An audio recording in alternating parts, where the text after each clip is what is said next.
Assalamu alaikum guys, I hope you are doing well. I am Mohammad Tayyib and today our topic is regarding to the Pakistan Penal Code section 21 से हमने शुरू करना था। तो पहले हम lectures जो है ना वो अपलोड कर चुके हैं क्रिमिनल लॉ के पाकिस्तान पिनल कोड के वाले से।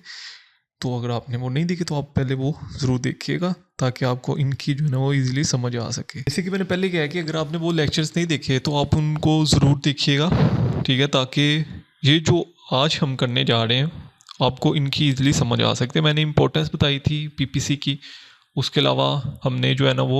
प्रिंसिपल्स पढ़े थे क्रिमिनल लॉ के, वो सारी चीज़ें हम ऑलरेडी डिस्कस कर चुके हैं। एक्चुअली में ये डेफिनेशंस क्लास क्यों पढ़ाई जा रही है, जुडिशरी के एग्ज़ाम में जो है ना वो डेफिनेशन क्लास से बहुत जो है ना पूछा जाता है,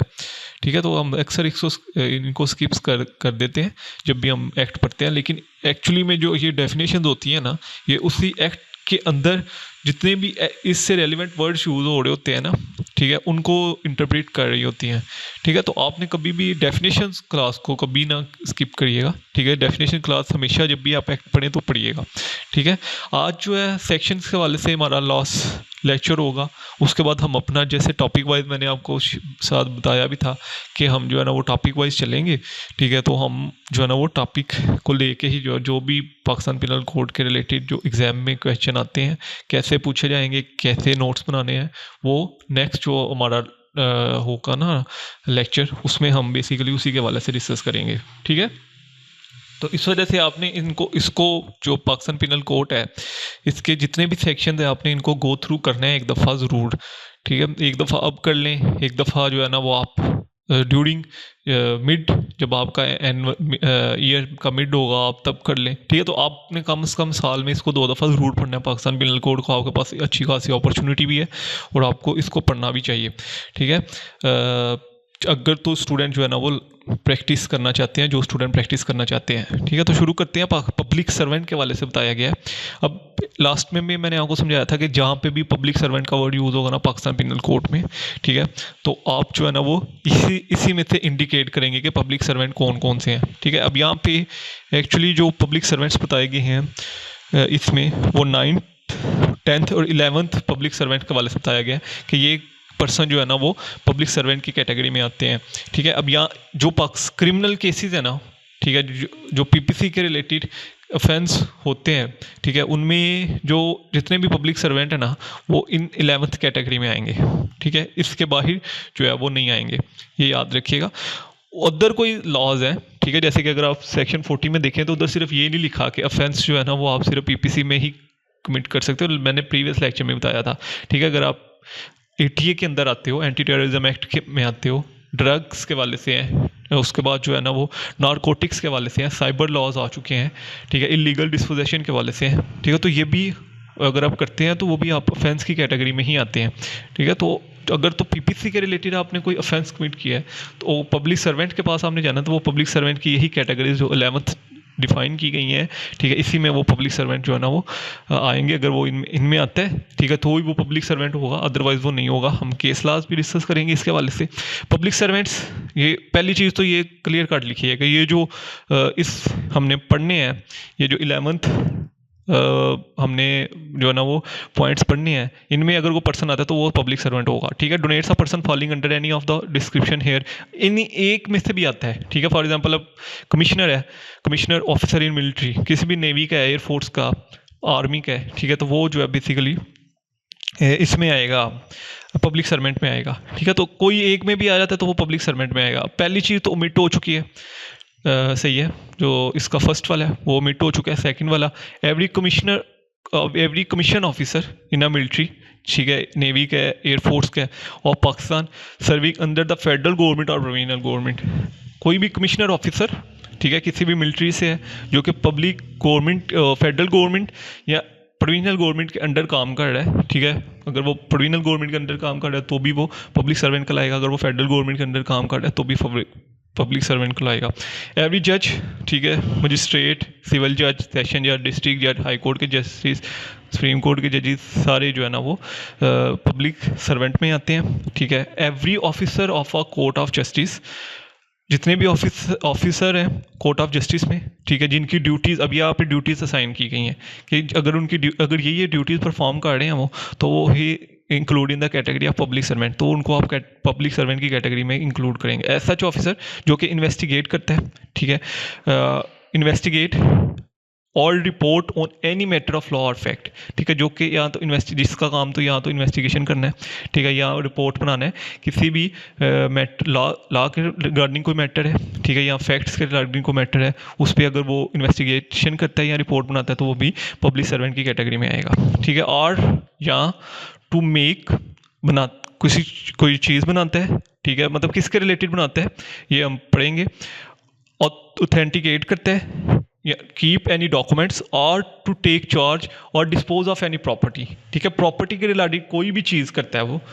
ठीक है, उसको बनाता है, प्रॉपर्टी को ऑथेंटिकेट करता है, उसके रिगार्डिंग कोई डॉक्यूमेंट्स देता है प्रॉपर्टी के रिगार्डिंग, ठीक है, कि ये जो पब्लिक प्रॉपर्टी है, ठीक है, या ये जो प्रॉपर्टी है ना इस चैरिटी के अंदर आ रही है, या प्रॉपर्टी जो है ना बेसिकली पब्लिक के अंदर इस जो है ना जुरिस्डिक्शन के अंदर आ रही है, या पब्लिक ये जो प्रॉपर्टी है वो गांव की प्रॉपर्टी है या इस रेलिवेंट डिस्ट्रिक्ट की प्रॉपर्टी है, ठीक है, तो वो किसी के हवाले से करता है तो वो उसको भी हम पब्लिक जो है ना वो सर्वेंट कहेंगे। और टू टेक चार्ज, ठीक है, उसके ऊपर कोई चार्ज लगाता है, ठीक है। प्रॉपर्टी के ऊपर चार्ज कैसे लगते हैं, फॉर एग्जांपल मेरी प्रॉपर्टी है, ठीक है, तो मेरी प्रॉपर्टी के ऊपर चार्ज कैसे लगेंगे। चार्ज ये होता है कि आप जब भी अपनी जो भी प्रॉपर्टी है आपके ऊपर, उसके ऊपर जो टैक्स इम्पोज होते हैं, ठीक है, अगर एग्रीकल्चर लैंड है, ठीक है, तो उसके ऊपर जो है ना वो एग्रीकल्चर लैंड्स के वाले से जो है ना वो टैक्स इम्पोज होते हैं, ठीक है, तो वो फिर जो आपने बकाया जात देने होते हैं, जो पे करना होता है गवर्नमेंट को, उसको हम चार्ज कहते हैं, ठीक है। तो अगर वो आपके ऊपर चार्ज लगाता है यानी कि टैक्स इम्पोज करता है, उसके पास ड्यूटी है, उसकी ड्यूटी है, ठीक, ये उसकी ड्यूटी है कि वो आपकी प्रॉपर्टी के ऊपर चार्ज लगा रहा है, ठीक है, तो ही include in the category of public servant. Dispose of any property, dispose of का मतलब होता है, ठीक है, यहाँ तो वो प्रॉपर्टी को ट्रांसफ़र कर रहा है, ठीक है, किसी भी वाले से डिस्पोज ऑफ करना, ठीक है, ट्रांसफ़र कर रहा है, उसको गिरा रहा है, कुछ भी कर रहा है, ठीक है, तो अगर उसके पास ये वो जो पर्सन है, ठीक है, वो इन द कैटेगरी ऑफ कोई भी ऑफिसर है, ठीक है, जो कि ये सारी ड्यूटीज़ परफॉर्म कर रहा है, तो वो भी पब्लिक सर्वेंट की कैटेगरी में आएगा। और to execute any judicial process, यहाँ कोई पर्सन जो है ना वो जुडिशियल प्रोसेस को एग्जीक्यूट कर रहा है, ठीक है, यहाँ कोई पर्सन जो है ना वो ओथ कंडक्ट कर रहा है, ठीक है, या और टू इंटरप्रिट और to preserve order in any court, order के किसी कोर्ट के किसी ऑर्डर को जो है ना वो इंटरप्रेट कर रहा है या प्रिजर्व कर रहा है, ठीक है। एंड और every person specially authorise by a court of justice to perform any of the such duties, या कोई भी एवरी पर्सन अगर कोर्ट ऑफ जस्टिस ने किसी 3 लोगों को ये सारी ड्यूटीज़ दे दी हैं, ठीक है, तो वो भी जो ना पब्लिक सर्वेंट की कैटेगरी में आएंगे। एक को दे दिया वो भी पब्लिक सर्वेंट की कैटेगरी में है। एंड एवरी पर्सन और हर वो शख्स जिसको स्पेशली ऑथराइज किया गया कोर्ट ऑफ जस्टिस की तरफ से कि वो ये सारी ड्यूटीज़ या इनमें से कोई एक ड्यूटी परफॉर्म करे, ठीक है, या वो सारी ड्यूटीज़ परफॉर्म करे या कि इनमें से कोई एक भी ड्यूटी परफॉर्म करे, तो वो भी पब्लिक सर्वेंट की कैटेगरी में आएगा। एवरी जूरी मैन, वो भी पब्लिक सर्वेंट की कैटेगरी में। असेसर मीन जो पर्सन असिस्ट करता है, ठीक है, जो बेसिकली जो है ना वो to give a legal advice, कोई ओपिनियन देता है, ठीक है, लीगल ओपिनियन देता है, या जिसके पास जो है ना वो court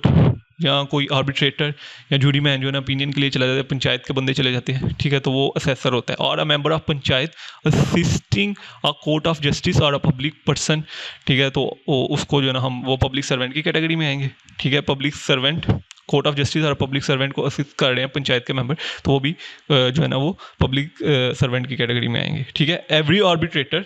her arbitrator or other person to whom any cause or matter has been refer for a decision or report by any court of justice, ठीक है। कोई एवरी आर्बिट्रेटर, जितने भी आर्बिट्रेटर हैं, और अदर पर्सन, ठीक है, अदर पर्सन जिनको लॉ ने ऑथराइज़ किया है, ठीक है, प्रोविजनल गवर्नमेंट या फेडरल गवर्नमेंट ने उनको जो है ना वो अपॉइंट की है कि वो जो है ना वो या तो डिसीजन करेंगे या रिपोर्ट बना के देंगे किसी भी वाले से कोर्ट ऑफ जस्टिस को, ठीक है, तो वो भी जो है ना वो पब्लिक सर्वेंट की कैटेगरी में आएंगे। कॉम्पिटेंट पब्लिक अथॉरिटी, ठीक है, और by any other competent public authority जिनको लॉ ने ऑथराइज़ किया है, ठीक है, कि वो ये सारे एक्ट परफॉर्म कर सकते हैं, ठीक है, तो वो भी पब्लिक सर्वेंट की कैटेगरी में आएंगे, ठीक है। Every person who hold any office by virtue of which he is powered to place or to keep any person is confinement. Every person, हर वो शख्स जो कि ऑफिस होल्ड कर रहा है और उसको ये एम्पावर्ड किया गया है कि वो किसी भी पर्सन को जो है ना वो कन्फाइनमेंट कन्फाइनमेंट का मतलब होता है कि उसको अपनी हिरासत में ले सकता है, तो वो भी ही इंक्लूडिंग द पब्लिक सर्वेंट, वो भी पब्लिक सर्वेंट की कैटेगरी में आएगा। ठीक है, अगर मैं आपके साथ इसकी एग्जांपल शेयर करूं तो देखिए कन्फाइनमेंट में कौन रख सकता है, ठीक है, पुलिस ही रख सकती है, लेकिन कुछ और लोग भी हैं जिनको जो है ना वो लॉ ने ऑथराइज़ किया है कि वो भी कन्फाइनमेंट किसी पर्सन को जो है ना वो कन्फाइन कर सकते हैं। ठीक है, जैसे कि रेवेन्यू ऑफिसर जो होते हैं, असिस्टेंट कमिश्नर ग्रेड 1 जो है, वो अगर किसी पर्सन ने, कोई पर्सन जो है ना वो नहीं पे कर रहा जो उसके ऊपर जो चार्जेस लगे हैं, ठीक है, प्रॉपर्टी के रिगार्डिंग, ठीक है, तो उसको जो असिस्टेंट कमिश्नर, ये एक प्रोसेस है बेसिकली, उस प्रोसेस के थ्रू वो उसको कन्फाइन कर सकता है, असिस्टेंट कमिश्नर ग्रेड 1 और ग्रेड 2। ठीक है, अगर लैंड रेवेन्यू के रिगार्डिंग को मैटर है, कोई पर्सन जो है ना वो रेवेन्यू पे नहीं कर रहा अपनी ज़मीन का, ठीक है, तो उसको भी कन्फाइन कर सकते हैं। Every person, every officer of the government, ठीक है, जिसकी ड्यूटी है as a such officer to prevent offence, जो कि किसी भी जुर्म को होने से रोक रहा है, और to give information of an offence, या किसी भी ऑफेंस की इंफॉर्मेशन दे रहा है, जैसे कि जसूस होते हैं पुलिस के जसूस अक्सर बता देते हैं उनको कि यहाँ पे जो है ना ये काम होने वाला है, ठीक है, या यहाँ पे जो है ना ये एक्ट परफॉर्म होने वाला है, या एजेंसियों ने अपने बंदे रखे होते हैं, ठीक है, जो उनको आगाही देते हैं कि यहाँ पे जो है ना दहशतगर्द रह रहे हैं, ठीक है, या यहाँ पे जो है ना ये कॉन्स्पिरेसी हो रही है, तो ये भी पब्लिक सर्वेंट की कैटेगरी में आएंगे। ठीक है, और to bring offender to justice, या किसी पर्सन को जो है ना वो कोर्ट में जो है ना वो रिप्रेजेंट कर रहे हैं, और to protect the public health, safety और कन्वीनियंस, तो वो भी पर्सन जो है ना वो पब्लिक सर्वेंट की कैटेगरी में आएंगे। ठीक है, जो को प्रोटेक्ट कर रहे हैं पब्लिक हेल्थ, पब्लिक की हेल्थ की, सेफ्टी और कन्वीनियंस का एक्चुअली में जो मतलब होता है ना, ठीक है, वो ये होता है कि कोई पब्लिक को किसी काम को करने के लिए कोई उनकी हेल्प कर रहे हैं, ठीक है, तो वो भी पब्लिक सर्वेंट की कैटेगरी में आएगा, अगर उनको जो है ना गवर्नमेंट ने, ऑफिसर्स हैं और गवर्नमेंट ने उनको जो है ना वो अपॉइंट किया है। ठीक है, सबसे पहली तो चीज़ ये है कि वो ऑफिसर होने चाहिए, गवर्नमेंट ने अपॉइंट किया हो, ठीक है, और प्रिवेंट कर रहे हैं किसी ऑफेंस के कमिट होने में, ठीक है, इन्फॉर्मेशन दे रहे हैं ऑफेंस की, या इसकी तो आपको पता चल गया होगा कि जसूस की बात हो रही है, ठीक है, जो जसूस होते हैं, एजेंसियों ने जसूस रखे हुए थे, पुलिस वालों ने रखे, to bring offender to justice, ठीक है, पेश किया जा रहा है जज के सामने, ठीक है, तो उनको वो सारे जो है ना वो पब्लिक सर्वेंट की कैटेगरी में आएंगे। ठीक है, अब 9th वाला पॉइंट जो है वो एवरी ऑफिसर, यहाँ पे सबसे पहली तो चीज़ ये है कि हर ऑफिसर की बात हो रही है, ठीक है, आम बंदे की बात नहीं हो रही, यहाँ पे ऑफिसर की बात हो रही है। हु ड्यूटी इट इज़, जिसकी ड्यूटी है, अब उसकी ड्यूटी क्या है, टू टेक, रिसीव, कीप और extend any property on the behalf of government, चाहे वो जो है ना गवर्नमेंट के बिहाफ पे कोई प्रॉपर्टी ले रहा है, दे रहा है, रिसीव कर रहा है, एक्सटेंड कर रहा है, ठीक है, तो वो पब्लिक सर्वेंट की कैटेगरी में आएगा। ठीक है, every officer who duty it is to make, जो कि कर रहा है सर्वे, किसी भी लैंड का सर्वे कर रहा है, मैं एग्जांपल देता हूँ, जब गवर्नमेंट लैंड एक्वायर करती है ना, ठीक है, तो गवर्नमेंट फिर जो है ना वो अपने जो कलेक्टर है उसकी जो है ना वो ड्यूटी लगाती है कि ये यहाँ पे हमें ज़मीन चाहिए, ठीक है, फॉर एग्जांपल मैं इस्लामाबाद की बात करता हूँ, तो इस्लामाबाद में गवर्नमेंट को अब ज़मीन चाहिए मेट्रो के लिए, ठीक है, तो गवर्नमेंट जो है ना वो कलेक्टर को कहेगी कि आप जो है ना वो सर्वे करें कि कौन कौन सी ज़मीन जो है ना वो फिट रहेगी हमारे इस प्रोजेक्ट के लिए, ठीक है, तो वो फिर कलेक्टर जो है ना वो फिर सर्वे करता है, ठीक है, असेसमेंट करता है, असेसमेंट ये है कि मेजरमेंट करता है, अब गवर्नमेंट उसको ये तो बताएगी ना कि हमें कितनी ज़मीन चाहिए, 1 कनाल चाहिए, 10 कनाल चाहिए, 20 कनाल चाहिए, 2 मरले चाहिए, 10 मरले चाहिए, तो ये असेसमेंट करना और contract on the behalf of, government के बिहाफ पे कोई कॉन्ट्रैक्ट करता है, अब सारे काम जो है ना वो कलेक्टर और कमिश्नर ही करते हैं जब लैंड एक्वायर की जाती है, ठीक है, तो ये सारा अब वो गवर्नमेंट के बिहाफ पे कर रहे हैं, तो they include in the category of public servant, or to execute any revenue officer, जो जितने भी रेवेन्यू ऑफिसर्स हैं, ठीक है, revenue officer, board of revenue, commissioner, collector, assistant commissioner grade 1, grade 2, लंबरदार, ये सारे जो है वो इसी की कैटेगरी में आते हैं, रेवेन्यू ऑफिसर की कैटेगरी में आते हैं। ठीक है, और to investigate or to report or any matter affecting the pecuniary interest, pecuniary interest में उनका मतलब होता है कि फाइनेंशियल मैटर में जो इंटरेस्ट है गवर्नमेंट ऑफ द गवर्नमेंट, ठीक है, वो सारे भी जो है ना वो पब्लिक सर्वेंट की कैटेगरी में है। इसमें रेवेन्यू ऑफिसर्स ही है, रेवेन्यू ऑफिसर्स मीन कि ऐसे ऑफिसर्स जो कि रेवेन्यू कलेक्ट कर रहे हैं, ठीक है, जितने टैक्सेस जितने भी ऑफिसर कलेक्ट कर रहे हैं वो सारे इसी में आते हैं। ठीक है, or to make authenticate or to keep any documents related to pecuniary interest, pecuniary interest means के फाइनेंशियल के मैटर का जो इंटरेस्ट है, ठीक है, पैसे लेन देन, जो पैसे के रिगार्डिंग जो इंटरेस्ट है, ठीक है, डेट्स में including the pecuniary interest of the government, ठीक है, तो उनमें जो डॉक्यूमेंट्स ऑथेंटिकेट कर रहे हैं किसी डॉक्यूमेंट्स को, ठीक है, बना रहे हैं इसके रिगार्डिंग फाइनेंशियल मैटर के रिगार्डिंग, तो वो गवर्नमेंट की कैटेगरी, वो जो गवर्नमेंट के बिहाफ पे, तो वो पब्लिक सर्वेंट की कैटेगरी में आएंगे। Or to prevent the infraction of any law for the protection of pecuniary interest of the government, या प्रिवेंट कर रहे हैं। इन्फ्रैक्शन का मतलब होता है कि वायलेशन, अगर किसी लॉ की वायलेशन हो रही है regarding to a financial matter, ठीक है,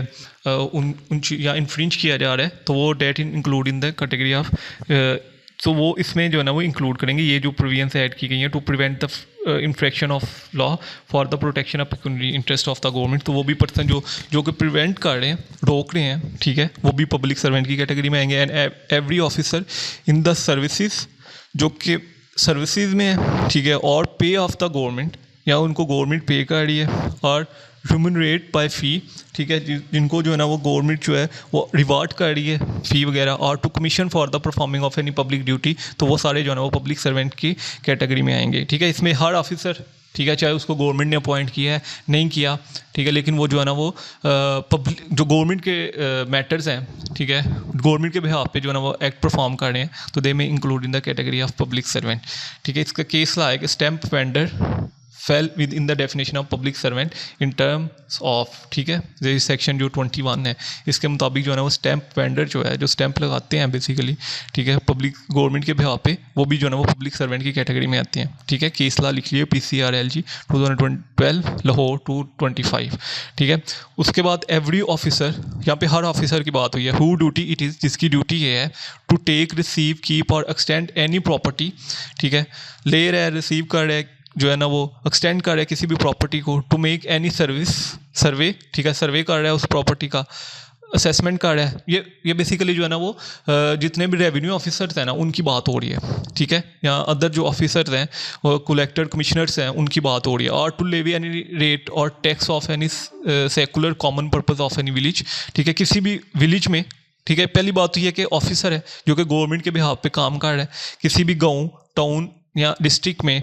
जो प्रॉपर्टी के रिगार्डिंग, ठीक है, या प्रॉपर्टी को ले रहा है, दे रहा है, रिसीव कर रहा है, उसको स्टैंड कर रहा है, उस पर सर्वे कर रहा है, उस पर असेसमेंट कर रहा है, असेसमेंट मैंने कहा था ना, मेजरमेंट करते हैं प्रॉपर्टी को, ठीक है, उसके ऊपर टैक्सेस इंपोज कर रहा है, तो दे में include in the category of public servant. ठीक है, वो पर्सन जो है, जितने भी ऑफिसर्स हैं वो पब्लिक सर्वेंट की कैटेगरी में इंक्लूड होंगे। ठीक है, या असरटेन कर रहे हैं राइट ऑफ द पीपल, जो इंडिविजुअल्स के राइट्स हैं उनको असरटेन कर रहे हैं, तो वो भी जो है ना वो पब्लिक सर्वेंट की कैटेगरी में आएंगे। ठीक है, ये पढ़ लें, ये मैंने बता भी दिया, फिर भी टू मेक, ऑथेंटिकेट और keep any documents for ascertaining, confirm कर रहे हैं the right of the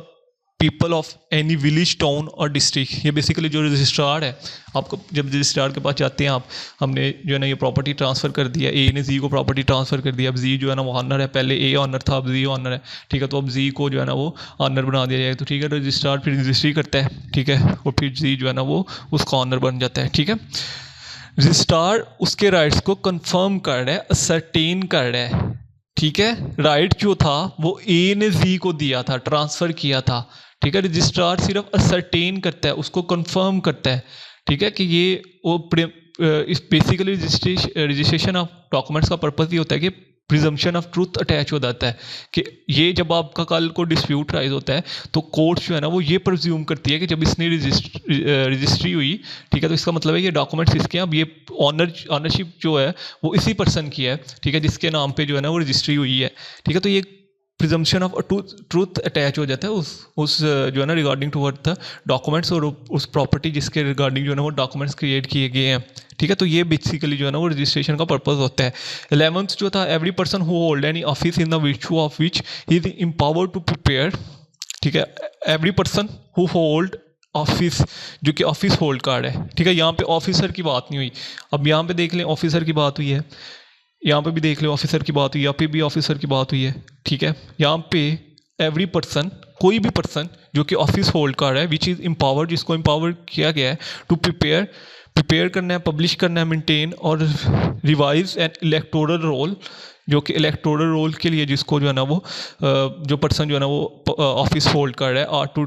conduct an election, ठीक है, या जो है ना इलेक्शन कंडक्ट करने हैं, या उसमें इलेक्शन कंडक्ट करने में जो है ना वो आपने पार्ट लेना है। ठीक है, तो वो भी पब्लिक सर्वेंट की कैटेगरी में आएंगे। ठीक है, जितने भी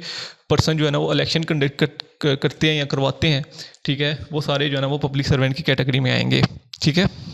अलिस्टेशन ये है कि जो म्यूनसिपल कमिश्नर है ना, वो भी पब्लिक सर्वेंट की कैटेगरी में ही आएगा। ठीक है, अब मैं इसके रेफरेंस आपको केस लॉज बता दूं कि कौन कौन से पर्सन जो है वो पब्लिक सर्वेंट की कैटेगरी में आते हैं। ठीक है, सबसे पहले तो ये है कि जो रजिस्ट्रार होता है, जो नकार रजिस्ट्रार होता है, ठीक है, नखा ख्वां, जो कि आपका नका जो है ना वो रजिस्टर करता है, दे में include in the category of public servant. ठीक है, PLD 1969 सुप्रीम कोर्ट 435। ठीक है, उसके बाद जो लंबरदार है वो भी पब्लिक सर्वेंट की कैटेगरी में आता है। ठीक है, 2004 SCMR 1755 पेज नंबर है इसका, ये भी आप चेक कर सकते हैं। उसके बाद कौन कौन से पर्सन हैं जो कि पब्लिक सर्वेंट की कैटेगरी में नहीं आते। ठीक है, म्यूनसिपल काउंसलर जो है ना वो पब्लिक सर्वेंट की कैटेगरी में नहीं आता। ठीक है, उसके बाद जो है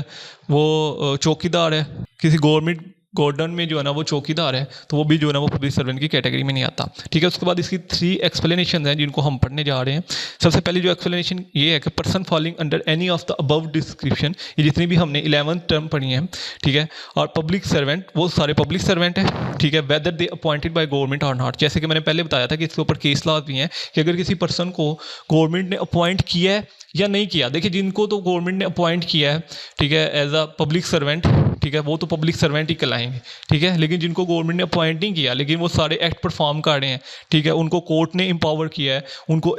जो एग्जेक्टिव के मेंबर्स हैं उन्होंने एम्पावर किया है, ठीक है, तो दे में इंक्लूड इन, और वो ये एक्ट परफॉर्म कर रहे हैं। ठीक है, इनमें से ये जो हमने 11th पढ़े हैं, ठीक है, एक्चुअली में 10 है, पहले तो मिट हो चुका है फर्स्ट 1 वाला। ठीक है, ये जितने भी हमने 11th तक पढ़े हैं, अगर इनमें से कोई भी पर्सन है, ठीक है, जो कि ये एक्ट परफॉर्म कर रहे हैं, तो दे में include in the category of public servant. ये क्लियर कट एक्सप्लेनेशन 1 में चीज़ बता दी गई है। ठीक है, उसके बाद एक्सप्लेनेशन 2 में जो एक्सप्लेन किया गया पब्लिक सर्वेंट को,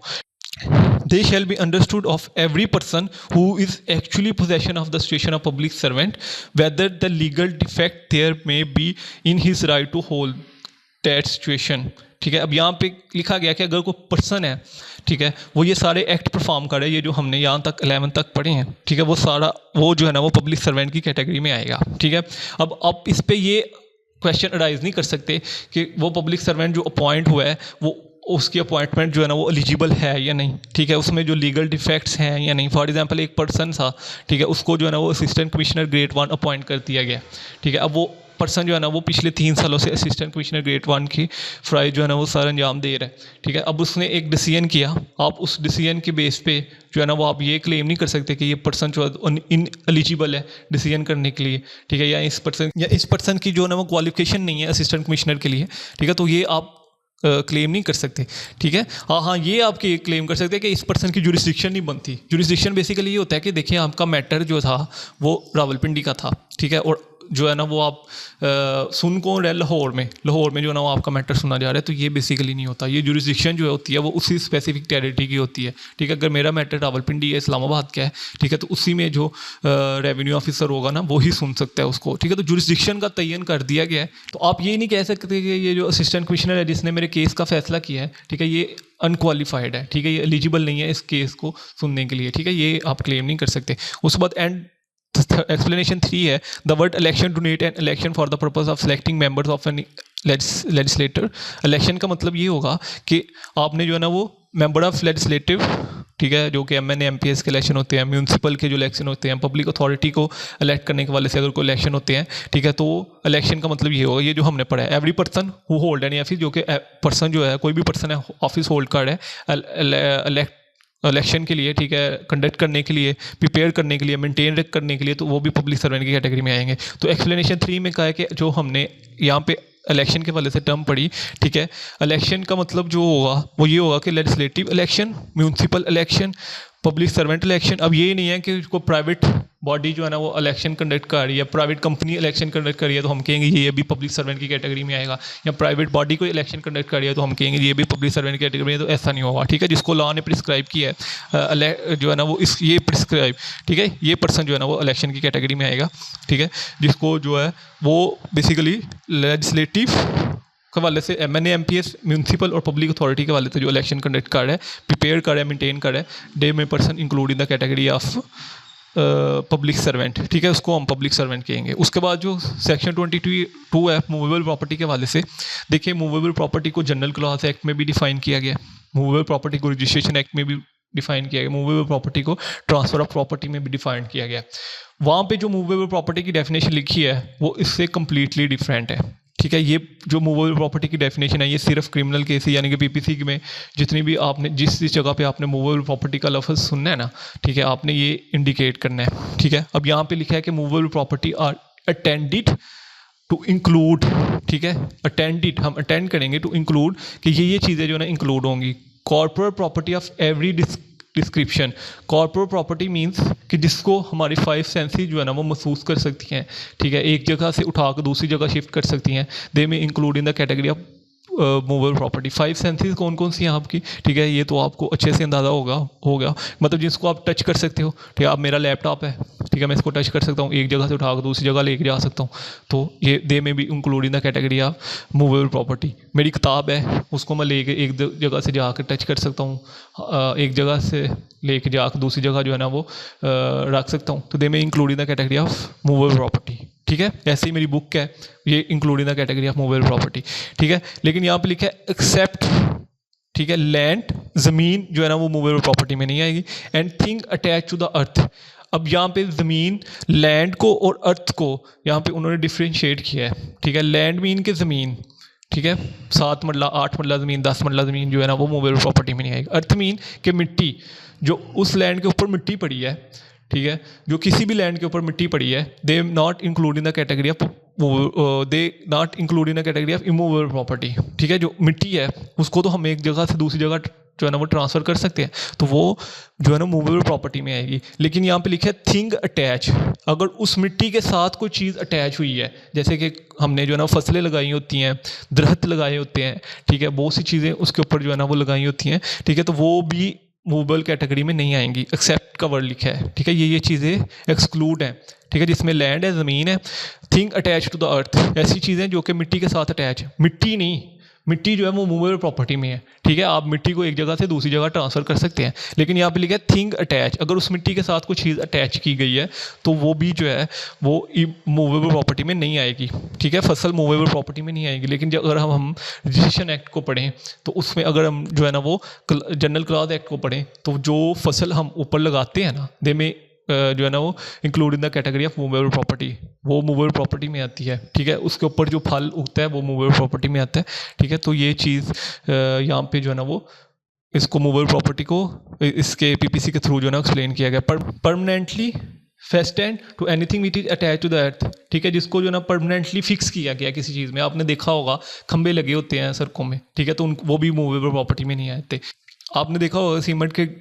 गड्ढे वगैरह बनाए होते हैं जिसमें लिखा होता है कि यहाँ से यहाँ तक का फासला है 20 किलोमीटर है, यहाँ से यहाँ तक का फासला जो है ना वो 30 किलोमीटर है गया, तो वो भी जो है ना वो मूवेबल प्रॉपर्टी में नहीं आएंगी चीज़ें, ठीक है। जो permanently fastened to anything which is attach to the earth, ठीक है, जो कि परमानेंटली जो है ना वो अटैच है अर्थ के साथ, ज़मीन जो है ना वो उस मिट्टी के साथ जो है ना वो परमानेंटली अटैच है, ठीक है। यहाँ पर लैंड को ज़मीन और अर्थ को मिट्टी कहा गया, ये याद रखिएगा। और मिट्टी जो है वो मूवेबल प्रॉपर्टी में आती है, लेकिन अगर उसके साथ कोई चीज़ अटैच की गई है तो वो हम मूवेबल प्रॉपर्टी में काउंट नहीं करेंगे। उसके बाद रॉन्गफुल गेन और रॉन्गफुल लॉस, ठीक है। रॉन्गफुल गेन सिंपली मीन कि अगर आपने किसी चीज़ को अनलॉफुली जो है ना मीन में जो है वो गेन किया है तो डेट्स में include in the wrongful gain, ठीक है। इस gain by unlawful mean of property, ठीक है, यहाँ पे प्रॉपर्टी का वर्ड यूज़ किया गया, ठीक है। To which the person gaining is not legally entitle, ठीक है। एक पर्सन ने, आप जा रहे थे रास्ते में जो है ना वो दो लोग आए, उन्होंने जो है ना आपका मोबाइल पर्स वगैरह छीन लिया, तो दे में include in the category of wrongful gain, ठीक है। आप एक घर में रह रहे थे, 10 लोग आए आपसे घर खाली करवा के खुद उधर रहना शुरू कर देते, that's include in the category of wrongful gain, ठीक है। तो ये जो है ना रॉन्गफुल गेन में है क्योंकि उसने जो है ना गलत तरीके से अनलॉफुल वे से जो है वो आपकी प्रॉपर्टी जो है ना वो आपसे ली है, ठीक है। रॉन्गफुल लॉस, ठीक है, loss by unlawful mean of property to which the person losing it legally entitle, ठीक है। जिस पर्सन ने वो चीज़, फॉर एग्जांपल ए पर्सन जो है ना वो सड़क पे जा रहा था, ठीक है, जेड एक्स और जी दो लोग आए, ठीक है, उन्होंने उससे जो है ना पर्स छीना, उसका मोबाइल छीना, जितने भी पैसे थे वो छीन लिए, ठीक है। अब एक्स और जी ने जो एक्ट परफॉर्म किया वो रॉन्गफुल गेन था, उन्होंने जो पैसे लिए, पर्स लिया, वो रॉन्गफुल गेन में आता है, ठीक है। अब ए से जो चीज़ें छीनी गई डेट्स में include in the category of wrongful loss, उसको जो लॉस हुआ है, ठीक है, वो अनलॉफुली हुआ है, ठीक है, वो विलिंग नहीं था अपने पैसे देने के लिए, कोई वो पागल नहीं था कि वो अपना मोबाइल खुद ही दे देता है, लो जी लेके वो भाग जाए, ठीक है। तो दैट्स में including the category of wrongful loss, ठीक है। गेनिंग रॉन्गफुली और लूजिंग रॉन्गफुली, एक्चुअली में वही चीज़ है, person is said to be gain wrongfully, ठीक है। अगर कोई पर्सन जो है ना वो रॉन्गफुली गेन कर रहा है, which such person retain wrongfully as well as when such person acquired wrongfully, ठीक है। तो वो बेसिकली जो है ना रॉन्गफुली जो है ना कुछ चीज़ ली जा रही है अनलॉफुली, तो वो में include in the category of gaining wrongfully, ठीक है। और person is said to be lose wrongfully which such person is wrongfully kept out of any property, ठीक है, as well as when such person is wrongfully deprived of the property, ठीक है। अगर आप किसी पर्सन से जो है ना वो, जैसे हम करते हैं कि बुक उठा के ले गए, ठीक है, अब पर्सन को बाद में पता चल रहा है कि जी मेरी बुक गायब है, ठीक है, तो आपने जो है ना वो रॉन्गफुली गेन किया, ठीक है, और उसने जो है ना वो रॉन्गफुली लॉस किया, ठीक है, लूजिंग जो है ना वो रॉन्गफुली। उसके बाद डिसऑनेस्टली को जो है ना यहाँ पे बहुत क्लियर वे में जो है ना डिफाइन किया गया है। हूएवर डज एनीथिंग, अगर कोई पर्सन जो है ना वो कोई एक्ट परफॉर्म कर रहा है with the intention of causing wrongful gain to one person or wrongful loss to another person, is said to do the that thing dishonestly, ठीक है, वो डिसऑनेस्टली में आएगा, ठीक है। आसान अल्फाजों में एक पर्सन जो है वो किसी पर्सन की प्रेजेंस में उससे कुछ चीज़ छीन रहा है, ठीक है, उसको रॉन्गफुली जो है ना वो ले रहा है, अपने कब्जे में कर रहा है उसकी प्रेजेंस में, ठीक है, उसके सामने, और उसकी इंटेंशन भी यही है कि मैं इसको जो है ना रॉन्गफुली गेन कर रहा हूँ, ठीक है। और जो पर्सन जो है ना वो उधर प्रेजेंट है उसको रॉन्गफुली लॉस हो रहा है, तो दे में include in the category of dishonestly, ठीक है। डिसऑनेस्टली वो चीज़ जो है ना वो ले रहा है। फॉर एग्जाम्पल मैंने एक दोस्त से किताब ली, ठीक है, किताब लेने के बाद जब उसने मुझे कहा ना कि मुझे वो बुक वापस करो, तो मैं उसको कहता हूँ कि नहीं, इसके बदले में तुम मुझे इतने पैसे दो तो मैं तुम्हें बुक तब वापस करूँगा, ठीक है। तब वो उसको रॉन्गफुली लॉस हो रहा है अनदर पर्सन को, ठीक है, और मैंने जो उससे पैसे मांग रहा हूँ दैट्स में include in the category of wrongfully gain, ठीक है। तो ये डिसऑनेस्टली में आता है, ठीक है। अब जब फ्रॉडुलेंटली और डिसऑनेस्टली को जो है ना आपस में कंट्राडिक्ट किया जाता है, बहुत से स्टूडेंट यहाँ पे कंफ्यूज होते हैं। फ्रॉडुलेंटली मीन होता है कि एक पर्सन जो है वो फ्रॉड कमिट कर रहा है, ठीक है, किसी पर्सन को मिस रिप्रेजेंट कर रहा है, मिस गाइड कर रहा है, उसकी बेस पे जो है ना वो उसके फ्रॉड कमिट कर रहा है, ठीक है। यहाँ पे तो उसकी इंटेंशन है, ठीक है, मैंने उस पर्सन से खुद ही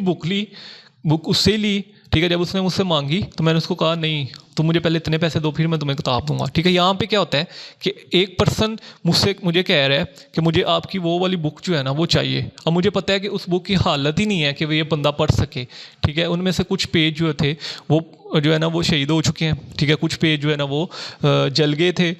आधी से ज़्यादा बुक जो है ना वो उसका कुछ भी नहीं रहा, ठीक है। तो अब मुझे पता है कि ये बंदा पढ़ नहीं सकता, उससे मैक्सिमम भी 8-10 पेज पढ़ पाएगा सिर्फ, ठीक है। तो मैं फिर भी उसको जो है ना वो सेल कर रहा हूँ वो बुक, तो डे में include in the category of fraudulently, fraud मैं कर रहा हूँ उसके साथ, ठीक है। ऐसे ही जो है एक पर्सन मेरे पास आया, मुझे कहता है कि आपकी ये वाली गाड़ी जो है मुझे पसंद है, ठीक है, ये आप मुझे गाड़ी जो है ना वो सेल कर दे। अब मुझे पता है कि उसमें क्या क्या नुक्स हैं, मैं उसको नहीं बता रहा, ठीक है, क्योंकि वो मुझे उस गाड़ी के एक्स्ट्रा पैसे दे रहा है, ठीक है। जब मैं उससे पैसे ले लूँगा उसको गाड़ी दे दूँगा, तो जो मैंने उसके साथ किया वो फ्रॉड था, ठीक है। डिसऑनेस्टली में ये आता है कि एक पर्सन की इंटेंशन इन्वॉल्व, इसमें भी इंटेंशन थी,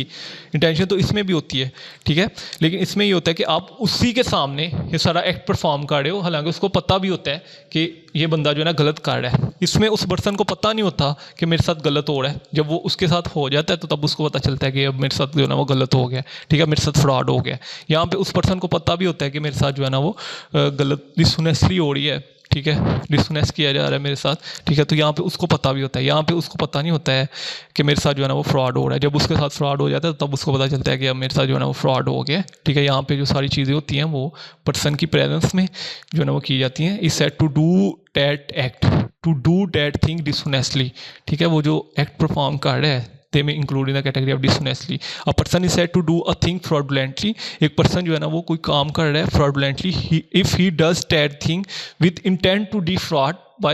not otherwise, ठीक है, जिसका इंटेंशन ही ये है कि वो डिफ्रॉड करेगा उसको, ठीक है। अगर वो डिफ्रॉड नहीं कर रहा, ठीक है, कुछ चीज़ें आती हैं मिसरिप्रेजेंटेशन में, ठीक है, मतलब कि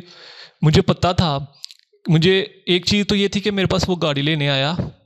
मुझे पता था कि इस गाड़ी में ये फला नुक्स है, तो अगर मैं इसको नुक्स के वाले से बताऊंगा तो इसकी जो पैसे हैं वो मुझे 5-10 लाख रुपया काम देगा। ये तो चीज़ मुझे पता थी। एक चीज़ थी मुझे पता ही नहीं थी, ठीक है, मेरा वो जो ड्राइवर है वो गाड़ी यूज़ करता है, उसको पता है कि इसमें जो है ना ये माइनर से जो है ना वो फॉल्ट है, ठीक है। अब मुझे उस चीज़ का नहीं पता, तो दैट्स में include in the category of miss representation. ठीक है, वो उसमें मेरी इंटेंशन इन्वॉल्व नहीं है कि मैं इसके साथ फ्रॉड कर रहा हूँ। जब आपकी इंटेंशन इन्वॉल्व होती है तो दे में include in the category of fraud. ठीक है, डिसऑनेस्टली, फ्रॉडुलेंटली और मिस रिप्रेजेंटेशन में डिफरेंस है। ठीक है, तीनों को एक जैसा नहीं समझते। डिसऑनेस्टली में आप उसके प्रेजेंस में उसको पता होता है कि मेरे साथ जो है ना वो डिसऑनेस्ट हो रहा है, मुझे मेरे साथ जो है ना वो गलत किया जा रहा है। ठीक है, उसको पता होता है। मैंने बुक उसी से बुक ली थी। अब जब मैं उसको वापस करने गया तो मैंने उसको कहा कि मुझे इतने पैसे चाहिए, तब मैं बुक तुझे वापस करूँगा। ठीक है, ऐसे ही मैंने उससे गाड़ी ली, गाड़ी उससे ही ली थी, उसी की गाड़ी थी। मैं उसको ये कह रहा हूँ कि तुम मुझे इतने पैसे दो तो फिर मैं जो है ना वो तुम्हें गाड़ी वापस करूँगा। मेरा उसके साथ कॉन्टैक्ट हुआ एक बंदे के साथ। ठीक है, अब कॉन्ट्रैक्ट मेरा 12 लाख रुपए में हुआ था। जब कॉन्ट्रैक्ट को परफॉर्म करने की बारी है तो मैंने उसको कहा नहीं, अब तुम मुझे 3 लाख मज़ीद दोगे, ठीक है, तो तब मैं तुम्हारे साथ कॉन्ट्रैक्ट परफॉर्म करूँगा। जबकि वो मुझे 6 लाख पहले दे चुका है। ठीक है, अब ना वो मुझसे 6 लाख वापस दे सकता है, ना वो मुझे एक्स्ट्रा 3 लाख दे सकते हैं। तो दे में include in the category of dishonestly. Fraudulently में ये होता है कि आप उसको नहीं पता कि मेरे साथ फ्रॉड हो रहा है, आपकी इंटेंशन ये है कि मैं इसके साथ फ्रॉड करना है। ठीक है, तो दे में include in the category of fraudulently. Misrepresentation में ये होता है कि आपको खुद भी नहीं पता कि इसमें फैक्ट क्या है। ठीक है, बस आप जो है ना वो, जैसे कि मैंने अभी एग्जांपल दी कि मेरी गाड़ी में मुझे खुद नहीं पता कि इसमें जो है ना वो थोड़ा बहुत जो है ना वो मसला है। मेरी गाड़ी करती है ऑयल की चेंजिंग के वक्त जो है ना वो, जब फ्यूल चेंज करना होता है तो इसमें कोई इशू होता है। ठीक है, उसके बाद ये गाड़ी जो है ना आहिस्ता आहिस्ता चलती है 2-3 दिन। अब ये चीज़ तो मैं जानता हूँ। ठीक है, लेकिन जब मैं उसको सेल कर रहा हूँ,